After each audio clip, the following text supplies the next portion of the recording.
It didn't make headlines right away. It wasn't some dramatic political clash.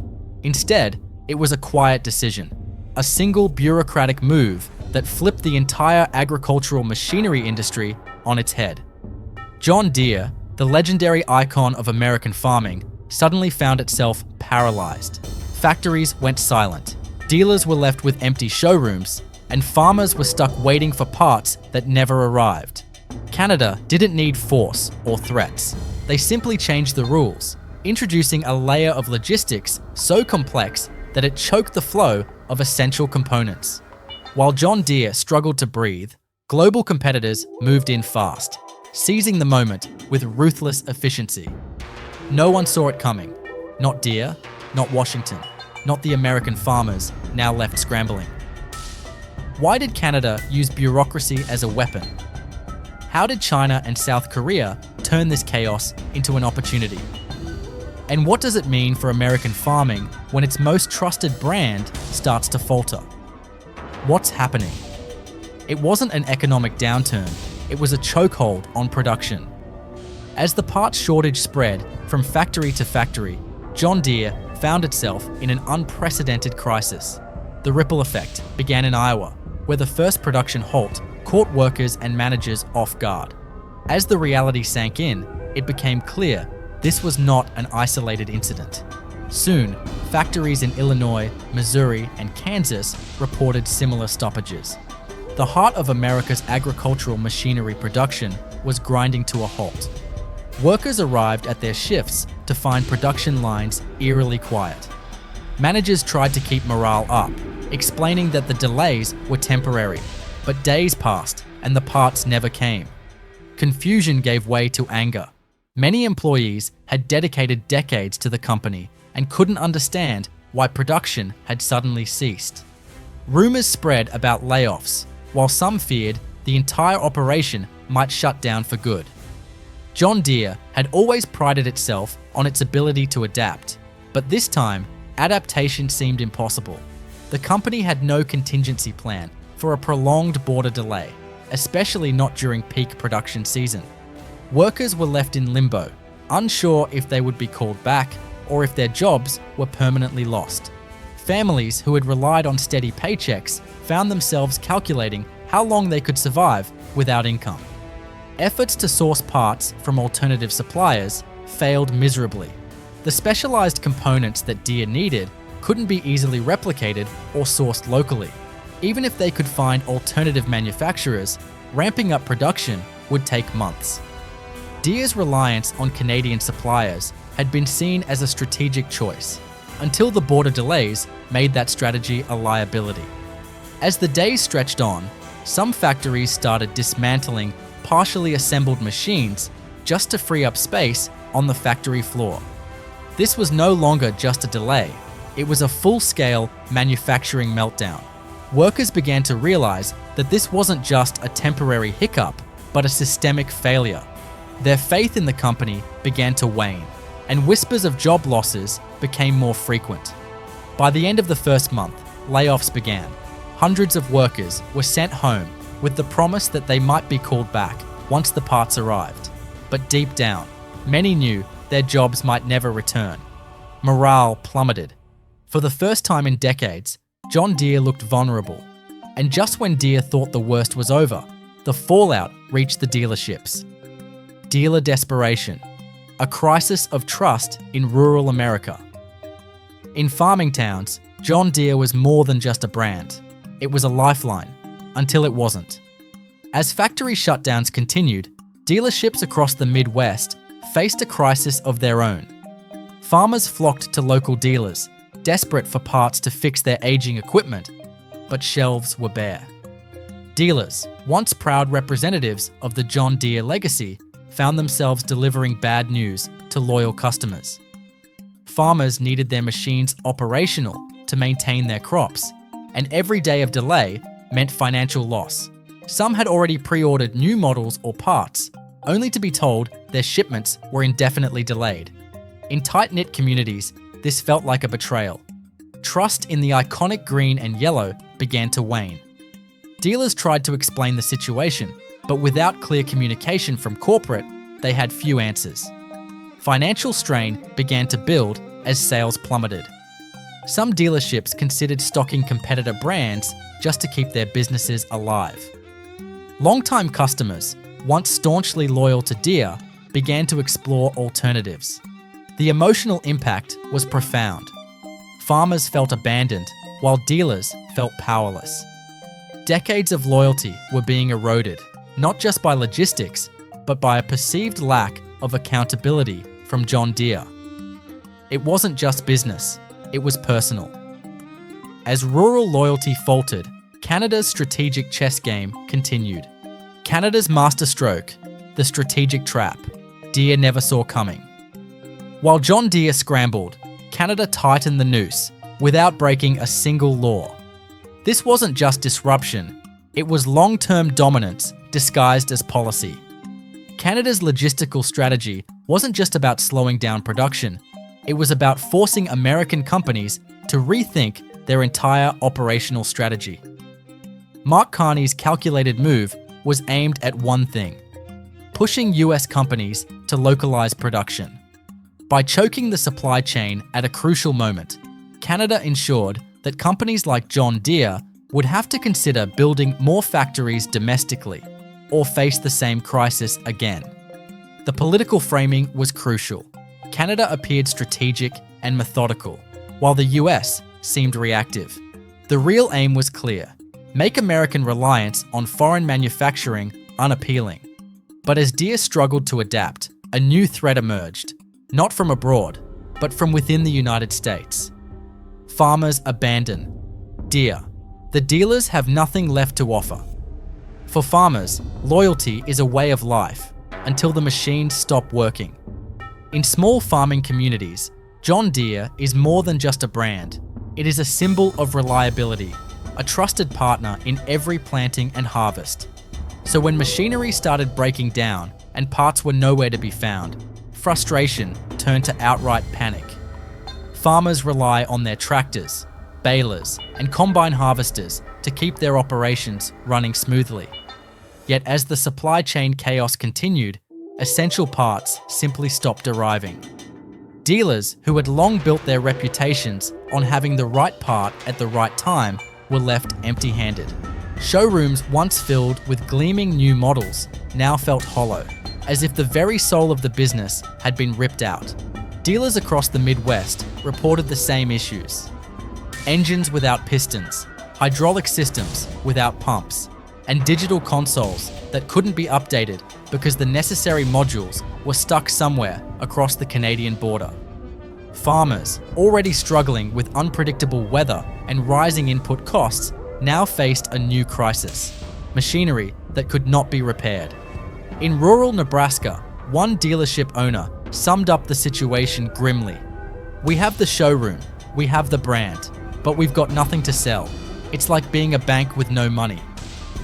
Farmers, some of whom had been loyal to John Deere for generations, started exploring other brands, often reluctantly.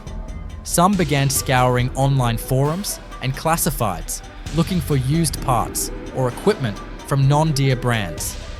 Others started considering switching to foreign manufacturers, despite their deep loyalty. For many, it felt like betraying a family tradition, but survival came first. As one Kansas farmer put it, "I bled green for 30 years." But loyalty doesn't fix a broken planter in spring. The impact on local dealerships was catastrophic. Customers who had put down deposits months in advance started pulling out. Others went to neighboring counties or states, hoping to find a dealer that still had inventory. Reputations built over decades crumbled as dealers struggled to explain why they couldn't meet demand. The impact on local dealerships was catastrophic. Customers who had put down deposits months in advance started pulling out. Others went to neighboring counties or states, hoping to find a dealer that still had inventory. Reputations built over decades crumbled as dealers struggled to explain why they couldn't meet demand. And as farmers looked elsewhere, a new wave of competition swept in from overseas. The foreign invasion, China and Europe, seized the market. As John Deere faltered, foreign manufacturers moved in like a tide. Silent, steady, unstoppable. While John Deere scrambled to recover, manufacturers from China and Europe moved quickly to fill the void. Brands like BYD and Kubota, which had long struggled to gain a foothold in the American heartland, suddenly found themselves in high demand. They offered what John Deere couldn't: availability, affordability, and functioning machinery. Chinese companies were particularly agile. As American farmers grew desperate, BYD tractors began appearing in rural showrooms. European brands like Ruthless and Fendt, traditionally known for high quality but niche products, expanded their American presence, offering reliable alternatives that farmers could actually purchase and maintain. The reasons were simple. These companies had the parts and production capacity that Deere had lost. As one Oklahoma dealer put it, farmers aren't picky when their crops are dying. They need machines that work. The loyalty once reserved for John Deere started shifting toward practicality. Farmers who would have once scoffed at foreign-made equipment now found themselves writing checks for Chinese and European models. And it wasn't just about desperation. The new machines were modern, efficient, and came with service guarantees. In some cases, they even offered features Deere had yet to implement. While foreign brands claimed territory, US states decided to take matters into their own hands. The states rebel when governors defy Washington. When Washington fails, the states rise. And that's exactly what happened. With Washington seemingly paralyzed and American manufacturers in chaos, state governors took the lead. The Midwest, home to countless farms and factories, couldn't afford to wait for federal intervention. Governors from Michigan, Iowa, and Ohio reached out directly to Canadian trade officials. Their goal was simple: find a way to keep parts flowing. The irony was striking. These were states that had voted overwhelmingly for Trump, drawn to his promise of restoring American industry. Now, they were negotiating behind his back to protect their economies. These governors weren't just asking, they were pleading, pointing out that without relief, entire communities would collapse. As states broke ranks, some sought partnerships with foreign manufacturers to build plants locally, bypassing the tariffs altogether. It wasn't just pragmatic, it was survival. While Washington continued to talk about trade wars and tariffs, state leaders were building alliances to save jobs. But as states fought back, the global landscape of agriculture was already shifting. America's economic dilemma: jobs, trade, and political fallout. When jobs vanish and imports surge, even loyal voters start questioning their choices. The collapse of John Deere's production didn't just disrupt supply chains, it sent shockwaves through the entire Midwest. Communities built around factories found themselves facing unprecedented unemployment. In towns where green and yellow had dominated the landscape, the absence of factory work was more than just a loss of income. It was a loss of identity. As layoffs mounted, the political landscape began to shift. Voters who had staunchly supported Trump's aggressive trade policies were now questioning their wisdom. The very policies intended to protect American manufacturing seemed to have backfired spectacularly. Retaliatory tariffs, aimed at bolstering domestic production, instead crippled the most iconic American agricultural brand. Local economies were hit hard. Cafes near the factories closed early as fewer workers meant fewer customers. Small businesses that relied on agricultural spending saw sales plummet. Communities that had once thrived on the stability Deere provided were now grappling with the reality of economic stagnation. Anger, once directed at Canada for the initial disruptions, slowly shifted toward Washington. Farmers and workers felt betrayed by a government that had promised economic revival but delivered uncertainty. Grassroots movements began forming, demanding that the administration address the growing crisis. Rural politicians, once vocal supporters of the tariffs, found themselves dodging questions at town halls. The trade strategy itself, appeared fundamentally flawed. While the tariffs were supposed to protect American jobs, they inadvertently made it more cost-effective for companies to relocate production abroad. Ironically, even Deere had explored shifting some manufacturing outside the United States to avoid the financial burden. As the heartland felt the pressure, frustration brewed, leading to public demonstrations and community meetings where local leaders struggled to provide answers. Amidst this growing tension, a surprising narrative emerged, a push from voters demanding pragmatic solutions rather than partisan rhetoric. Rural communities began advocating for new policies that would protect their livelihoods without sacrificing trade relationships. The once solid political ground beneath nationalist rhetoric started to crumble, revealing a more nuanced demand for economic stability over ideological purity. But as the heartland felt the pressure, a new force was quietly gaining momentum on US soil. Corporate desperation, Deere's belated gamble. When your back is against the wall, every decision feels like a gamble. For Deere, it was too little, too late. John Deere's leadership, realizing the severity of their crisis, hastily announced plans to increase local manufacturing. Retrofitting existing plants in Iowa and Illinois became a priority. However, the costs were astronomical, and the speed with which Deere attempted the transition led to logistical nightmares. As workers were rehired, confusion reigned. Machines that had been idle for months now needed costly upgrades. Parts suppliers, many of whom had already shifted their focus to foreign brands, were reluctant to resume contracts. The company's delayed response not only drained financial resources, but also damaged what little trust remained. Investors were losing faith. The company's stock, once a pillar of industrial stability, continued to slide. Board members were increasingly vocal about the company's lack of foresight and poor crisis management. The gamble to boost domestic production seemed less a strategy and more a desperate grasp for relevance. As Deere's crisis deepened, other nations began to see opportunity in America's industrial chaos. Japan's strategic reassessment. A nation under pressure. When your biggest export market becomes your biggest problem, it's time to rethink your strategy. Japan's relationship with the United States has always been defined by economic interdependence. For decades, Japanese automakers like Toyota and Honda have relied on the vast American market to drive their global success. However, the recent wave of tariffs has shattered this equilibrium.